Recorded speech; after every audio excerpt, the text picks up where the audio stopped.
Aloysio Lima, prazer em rever. Conversamos rapidamente ali antes do jogo. O que foi que complicou? Aliás, qual foi o jogo, a avaliação sua do Fortaleza lá em Salvador e depois de 10 dias, o que foi que mudou o tricolor de aço, o Leão do Pici? Boa noite, é um prazer estar falando com vocês. Eu acho que foram dois jogos onde o Fortaleza competiu bastante, lá no 2-1 e hoje aqui também no 1-1. Times parecidos, lá com o Martínez fazendo um quarto homem de meio campo, fora para dentro, hoje com o Breno Lopes, né, fazendo a ponta. E teve mais uma alteração. Qual foi? Na zaga, né? Na zaga. Saiu Mancha, se eu não me engano. Isso, né? Então, assim, eu acho que times parecidos. Um treinador que estava há tantos anos aqui, é muito difícil também mudar do dia para a noite, qualquer coisa assim. Acho que seria até. Não seria muito inteligente mudar tanta coisa. Hoje nós jogamos, eu acho que melhor até do que jogamos em casa no jogo contra o Fortaleza. O Fortaleza reagiu e quase complicou a gente na Copa do Nordeste. E aqui hoje nós tivemos, acho que, controle do jogo, se você for analisar. Conectamos passes desde o começo. O gol do Marinho atrapalha, dá confiança para o Fortaleza. Mas o segundo tempo acho que melhoramos bastante também. Cauli entra muito bem no segundo tempo. Tivemos todas as oportunidades para fazer gols e vencer. Uma arbitragem desastrosa, mais uma vez. Um pênalti claríssimo no final do jogo, que não é nem revisado pelo VAR. Várias jogadas que a arbitragem, assim, nem tanto a arbitragem, nesse caso do pênalti a arbitragem, mas o VAR, terrível, terrível. Nós tivemos aqui lá na Bahia o Sintra, né, que veio visitar e pede paciência com os mais jovens e também agora com os mais velhos vamos ter que ter paciência sempre, né, porque não ir revisar o lance, no último lance o Pikachu não toca na bola, o Pikachu só toca na perna do Cauli. Nem revisar, nem passar no VAR. E fora isso, nós tivemos outras chances. Eu acho que nós merecíamos vencer, sair vencedores hoje aqui, mas nós temos que aprender quando tem as oportunidades, quando pega um time numa situação mais difícil, nós temos que aprender a sair vitoriosos e aprender a vencer mais jogos. Não só jogar bem, não só ter o controle de um jogo, não só ter as melhores oportunidades, como vencer. Esse é o principal que nos falta, principalmente nos jogos fora de casa. Boa noite, Rogério Ceni. Primeiro, prazer em revê-lo. Igualmente. Você que fez história no Fortaleza Esporte Clube, comandou o time em 153 jogos, campeão pelo Fortaleza e está de volta aqui à capital cearense. Chegou aqui a notícia que você ia poupar os titulares, porque tem jogo terça-feira importante contra o América de Cali pela Sul-Americana. Mas você foi com o time titular mesmo, só não com o Willian José, porque está lesionado. Por que a escolha do time titular? Porque é difícil mesmo ganhar do Fortaleza, mesmo o time sem vencer a 9 jogos, Rogério? Boa noite. Nós tentamos sempre com a força máxima que nós temos entre parte física, parte tática do que a gente vê do jogo. Aqui ganhar é difícil para qualquer um. Eu sei que esse ano o Fortaleza perdeu alguns jogos no Campeonato Brasileiro. Eu lembro acho que para Santos, para Cruzeiro, aqui perdeu alguns jogos. Mas é sempre um jogo, é um time sempre aguerrido, independente da situação, um time que briga por cada ponto, então nós sabíamos a dificuldade. E o Campeonato Brasileiro, ele é um campeonato, como eu sempre falei, é um campeonato que tem o começo e tem a data marcada para o final. E nós temos que tentar fazer o maior número de pontos possíveis esse ano. Agora nós vamos reunir, toda manhã a gente já viaja, né? Vai daqui para a Colômbia.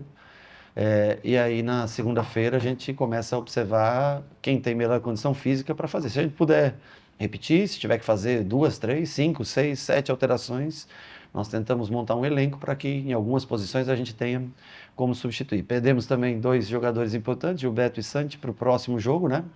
Para o próximo jogo de Campeonato Brasileiro. Perdemos o Everton para o próximo jogo de Copa Sul-Americana. Então vamos revisar todos os jogadores, ver como cada um se encontra, o risco de lesão de cada um, para preparar um time que também é um jogo muito importante da Sul-Americana. Nós não queremos viajar para a Colômbia e voltar sem a classificação. Nosso objetivo, independente do time que seja escalado, das peças escolhidas, é sempre representar o Bahia e trazer a classificação. Acho que é difícil, mas completamente possível. Boa noite, Rogério.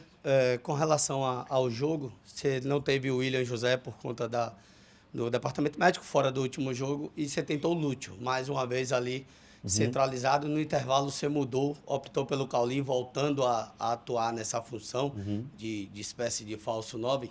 E o torcedor ele sempre fala de contratações, Rogério. A janela está aberta, a que ponto o Bahia precisa de um outro 9 e não ficar, digamos que só confiando muito no William José, já que o Lúcio não vive um bom momento e você hoje teve que buscar uma outra opção? Olha, o Cauli já está acostumado a fazer essa função. Hoje, quando eu coloquei o Cauli, eu achei que nós precisávamos de alguém para flutuar um pouco mais e sair da referência da zaga do Fortaleza. Era um jogador que, até por lances individualizados, ali que ele recebe, gira, bate, é um jogador habilidoso por natureza, né? Claro que o William faz muita falta, o Lúcio já jogou nessa função muitas vezes, nós temos o Thiago surgindo nessa função. Talvez o que faça falta é um jogador de referência, um cara maior dentro da área, para um jogo onde está apertado, nos cruzamentos. Mas isso é uma coisa que a gente conversa no dia a dia e é o que eu falo para vocês. Eu sei que é muito fácil você pedir mais um jogador, é de direito e de obrigação do torcedor sempre querer reforçar o time. Eu também quero, o Cadu, todos querem. Agora, é uma empresa. E não é uma empresa onde vem alguém e sorteia quem quer dinheiro, alguma coisa assim, né? Então, dentro da análise que nós estamos tentando fazer o que é possível em matéria de uma ou outra peça chegar, mas dentro de condições que sejam, que o clube tenha condições de cumprir seus contratos. E a gente vai, uma peça ou outra, a gente espera ainda até o final da janela poder trazer. Eu não sei, aí, Cadu tá aí, sobre qual peça, essas coisas, eu também nem vou tocar nesse assunto de nome ou posição.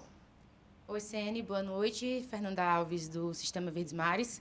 Você tem um legado histórico como goleiro, isso é inegável, e eu observei que no final da partida você conversava com o Magrão, que teve a primeira oportunidade hoje vestindo a camisa do Fortaleza. Eu queria que você pudesse falar um pouco para a gente do que foi esse diálogo e se você passou alguma avaliação, já que você tem todo o know-how para isso. Obrigada. Bom, ele falou que sempre gostava muito de mim e como inspiração. Eu dei um abraço, tirei uma foto com ele. Eu acho que é sempre difícil você estrear num campeonato brasileiro. Para qualquer goleiro, qualquer posição seria difícil, mas no gol é sempre mais complicado. Acionaram muito ele com os pés, o que criou uma dificuldade para ele. É um goleiro de porte físico, né, mais de 1,90 m, não só pelo nome Magrão, mas está bem fisicamente.